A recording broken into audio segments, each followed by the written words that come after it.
चलिए जानते हैं हरियाणा की 25 बड़ी खबरों को सिर्फ 10 मिनट में। लेकिन उससे पहले वीडियो को लाइक और चैनल को सब्सक्राइब जरूर करें।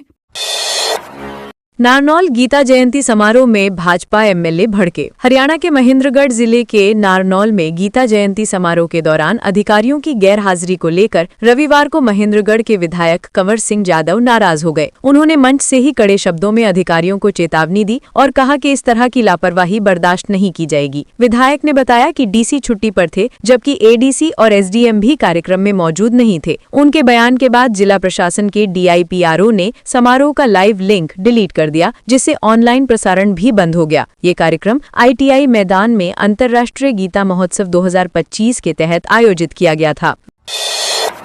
रोहतक में 2 स्कूल बसों की आपस में टक्कर। हरियाणा के रोहतक में सोमवार सुबह 2 प्राइवेट स्कूल बसों की आपस में जोरदार टक्कर हो गई। एक बस में करीब 15 बच्चे सवार थे, जबकि दूसरी बस में बाराती बैठे थे। हादसे में 6 बच्चों और दोनों बसों के ड्राइवरों को चोटें आई हैं। सभी घायलों को तुरंत रोहतक पीजीआई के ट्रॉमा सेंटर में भर्ती कराया गया, जहाँ सभी की हालत स्थिर बताई जा रही है। पुलिस ने मामला दर्ज कर जाँच शुरू कर दी है। स्कूल बस के ड्राइवर का आरोप है कि दूसरी बस तेज रफ्तार में आकर टकराई, जिससे उनकी बस पलट गई।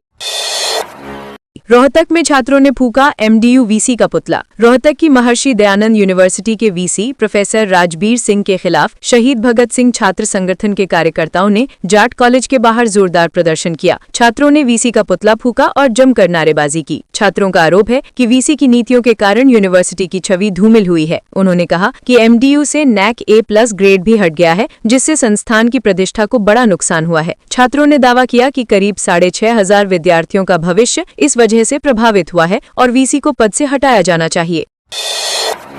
हरियाणा में बस स्टैंड पर मारपीट का वीडियो हुआ वायरल। हरियाणा की कैथल में रोडवेज बस स्टैंड पर एक कंडक्टर के साथ बेरहमी से मारपीट का मामला सामने आया है। 2 युवकों ने कंडक्टर को लात घूंसे मारकर घायल कर दिया, जिसकी पूरी घटना सीसीटीवी कैमरे में कैद हो गई। वीडियो में साफ दिख रहा है कि युवक लगातार हमला कर रहे हैं। कंडक्टर के शोर मचाले पर जब अन्य रोडवेज कर्मचारी मदद के लिए पहुंचे तो दोनों आरोपी मौके से फरार हो गए। सिविल लाइन थाना पुलिस ने मामला दर्ज कर जाँच शुरू कर दी है और आरोपियों की पहचान के प्रयास किए जा रहे हैं।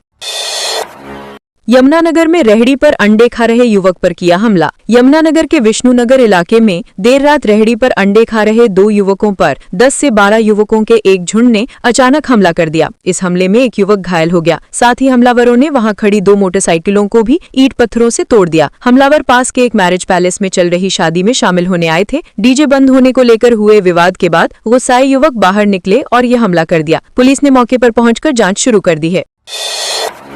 चंडीगढ़ हाउसिंग बोर्ड के मकानों पर राजनीति। चंडीगढ़ की 18 कॉलोनियों की मलकियत को लेकर शुरू हुए विवाद ने अब राजनीतिक रूप ले लिया है। इस मुद्दे पर भाजपा और कांग्रेस आमने सामने आ गई हैं। कांग्रेस ने भाजपा के चंडीगढ़ प्रदेश अध्यक्ष जितेंद्र पाल मल्होत्रा का पुतला फूका और उन पर बस्तीवासियों को गुमराह करने का आरोप लगाया। कांग्रेस ने उनसे माफी की मांग की और प्रशासन से स्थिति स्पष्ट करने को कहा। वहीं प्रशासन के खिलाफ भी नारेबाजी की गई। दोनों दलों के बीच लगातार बयानबाजी तेज हो गई है, जिससे शहर का माहौल गर्मा गया है। रोहतक में रामचंद्र जांगड़ा पर बोले अभय चौटाला। रोहतक में इनेलो सुप्रीमो अभय सिंह चौटाला ने भाजपा और राज्यसभा सांसद रामचंद्र जांगड़ा पर तीखा हमला किया है। उन्होंने आरोप लगाया कि जैसे 2016 में साजिश के तहत प्रदेश का माहौल खराब किया गया था, वैसे ही अब फिर से नफरत की राजनीति की जा रही है। उन्होंने कहा कि रामचंद्र जांगड़ा, रामकुमार गौतम और राजकुमार सैनी मिलकर प्रदेश में तनाव का माहौल बना रहे हैं और सरकार उन्हें संरक्षण दे रही है। अभय चौटाला ने कहा कि भाजपा की साजिश का मकसद लोगों के भाईचारे को कमजोर करना है और जनता को इसके प्रति सतर्क रहना चाहिए। नारनौल में नीरपुर रघुनाथपुरा रोड 4 लेन बनाने की मांग। नारनौल में नीरपुर से रघुनाथपुरा तक 4 लेन सड़क निर्माण की मांग तेज होने लगी है। लोगों का कहना है कि ये सड़क शहर के बीच से होकर गुजरती है और 2 लेन होने के कारण यहाँ हर समय दुर्घटनाओं का खतरा बना रहता है। करीब 7 किलोमीटर लंबा ये मार्ग भारी ट्रैफिक दबाव झेलता है, लेकिन आज भी संकरी सड़क बनी हुई है। लोगों ने सड़क पर हो रहे पैचवर्क पर भी नाराजगी जताई है। चारों ओर 6 लेन हाईवे बनने के बावजूद शहर के अंदर इस सड़क की बदहाली से लोग परेशान हैं। ये मार्ग PWD के अधीन आता है।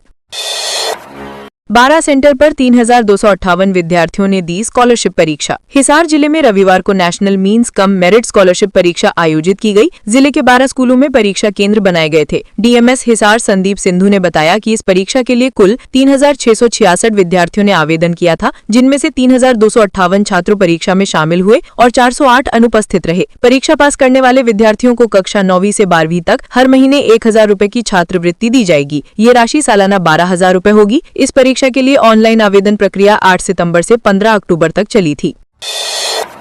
कुरुक्षेत्र में हाईवे पर ट्रक के नीचे घुसी कार। कुरुक्षेत्र के शाहबाद में दिल्ली चंडीगढ़ नेशनल हाईवे 44 पर रविवार देर रात दर्दनाक हादसा हो गया। हाईवे पर खड़े एक ट्रक के नीचे तेज रफ्तार कार घुस गई, जिससे कार चला रहे बिजली निगम के क्लर्क जितेंद्र कुमार की मौके पर ही मौत हो गई। जितेंद्र के जीजा पीछे अपनी कार से आ रहे थे, जिन्होंने उन्हें बचाने की कोशिश की। बाद में हाइड्रा मशीन की मदद से क्षतिग्रस्त कार को बाहर निकाला गया। मृतक 28 वर्षीय जितेंद्र अंबाला जिले के दुखेड़ी गाँव का निवासी था और अंबाला में उत्तर हरियाणा बिजली वितरण निगम में कार्यरत था। पुलिस ने मामला दर्ज कर जांच शुरू कर दी है।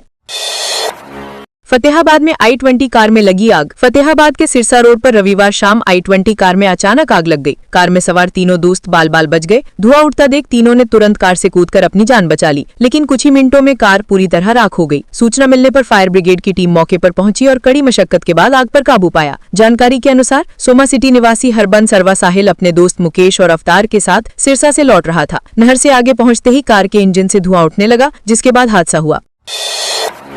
फरीदाबाद में मिला 7 फीट लंबा अजगर। फरीदाबाद के बल्लभगढ़ सेक्टर 65 स्थित दिल्ली मुंबई एक्सप्रेसवे की सर्विस रोड पर रविवार शाम उस समय हड़कंप मच गया जब सड़क किनारे लगभग 7 फीट लंबा अजगर दिखाई दिया। राहगीरों ने तुरंत डायल 112 पर सूचना दी। पुलिस मौके पर पहुंची और स्नेक रेस्क्यू टीम को बुलाया गया। सीकरी निवासी रेस्क्यू विशेषज्ञ नीरज अपनी टीम के साथ पहुंचे और सुरक्षित तरीके से अजगर का रेस्क्यू किया। नीरज ने बताया कि ये इंडियन रॉक पाइथन है, जो वन्य जीव संरक्षण अधिनियम के तहत संरक्षित प्रजाति है। समय रहते सूचना मिलने से बड़ा हादसा टल गया। लाखन मजरा में गूंजे जस्टिस फॉर हार्दिक राठी के नारे। रोहतक के ब्लॉक लाखन मजरा में शनिवार रात युवाओं ने बास्केटबॉल खिलाड़ी हार्दिक राठी को इंसाफ दिलाने की मांग को लेकर कैंडल मार्च निकाला। युवाओं ने स्टेडियम पहुंचकर हार्दिक को श्रद्धांजलि दी और दोषियों पर कड़ी कार्रवाई की मांग की। गौरतलब है कि 25 नवंबर को प्रैक्टिस के दौरान हार्दिक की छाती पर पोल गिरने से मौत हो गई थी। इससे पहले बहादुरगढ़ में भी 23 नवम्बर को इसी तरह के हादसे में अमन की जान चली गई थी। खिलाड़ियों और कोच ने सरकार से खेल मैदानों की सुरक्षा व्यवस्था मजबूत करने की मांग की है।